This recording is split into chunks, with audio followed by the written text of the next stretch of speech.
We are just hours away from the Federal Reserve's September policy decision. With more on what to expect today is Yahoo Finance Fed correspondent Jennifer Schonberger. This is like your Super Bowl, Jennifer. Yes, it was the day we've been waiting for since late last year, Brad. The Federal Reserve widely expected to lower interest rates this afternoon for the first time in 4 years and chart a course forward for future rate cuts. But the big question on investors' minds is just how much the Federal Reserve could cut rates this afternoon. A 25 basis point rate cut was largely expected on the back of the most recent jobs and inflation reports, but expectations have now swung more towards a bigger 50 basis point cut, leaving the possibility that the Fed could actually cut by that amount, something that had not been previously thought. Now, if the Fed cuts by 25 basis points, that would bring the benchmark interest rate to a new range of 5 to 5.25%.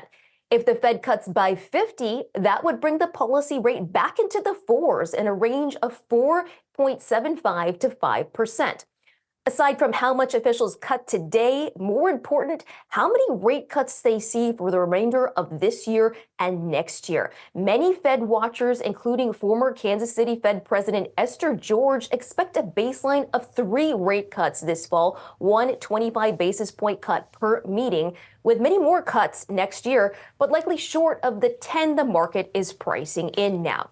Now, it will be up to Fed Chair Jay Powell to explain the interest rate projections in the press conference following the meeting and either lay the groundwork for deeper, more aggressive cuts at subsequent meetings or say that the Fed is expected to take a measured, gradual approach and is prepared to take more aggressive action if warranted.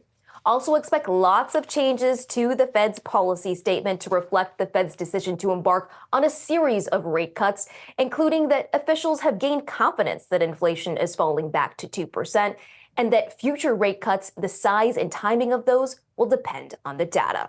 Back to you. All right, Jennifer, thanks so much. Appreciate it. Hope you have a great Super Bowl today.